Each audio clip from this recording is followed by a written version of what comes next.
Ben ritrovati dalla redazione. Stava vogando e fino a un momento prima non aveva dato alcun segnale di malessere, nulla che poteva far immaginare cosa sarebbe accaduto da lì a pochi istanti. Aveva 50 anni, era originario della zona del lago di Garda, l'uomo deceduto ieri pomeriggio sul molo Audace in seguito a un arresto cardiaco improvviso che l'ha colto mentre era in corso una competizione di canottaggio valida per il campionato italiano di Coastal Rowing 2025. Il cinquantenne faceva parte della società canottieri Garda Salò, era presente l'intero team. Un furgone è stato divorato da un incendio scoppiato sul raccordo autostradale 13. Sul posto sono giunti i vigili del fuoco che, dopo essersi accertati che tutte le persone fossero riuscite ad uscire in maniera autonoma dal furgone, hanno spento le fiamme. I vigili del fuoco hanno dovuto utilizzare anche la schiuma per così estinguere l'incendio. Non sono risultate persone ferite, sul posto anche polizia stradale e personale dell'ANAS.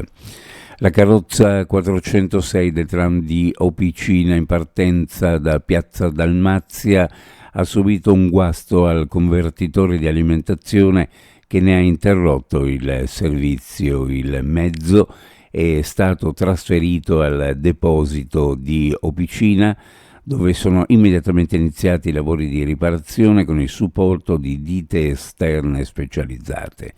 A causa della complessità dell'intervento e della non immediata disponibilità dei ricambi, saranno necessari alcuni giorni di lavoro.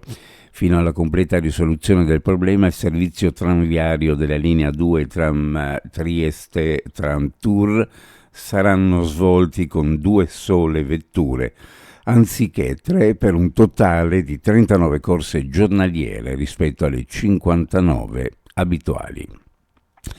I tanto discussi cassonetti intelligenti per l'indifferenziata appena collocati in centro città non hanno convinto neanche il centrodestra.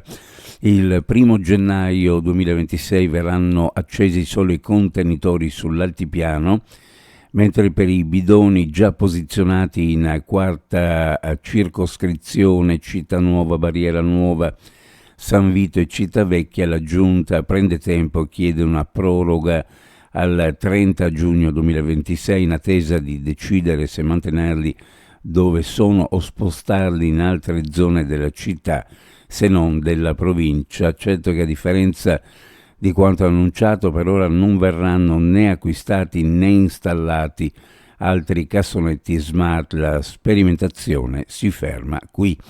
I partiti di maggioranza tornano sui propri passi, per quanto fosse stata proprio la Giunta ad approvare il tutto nel 2024, completando così quanto coperto dal PNRR.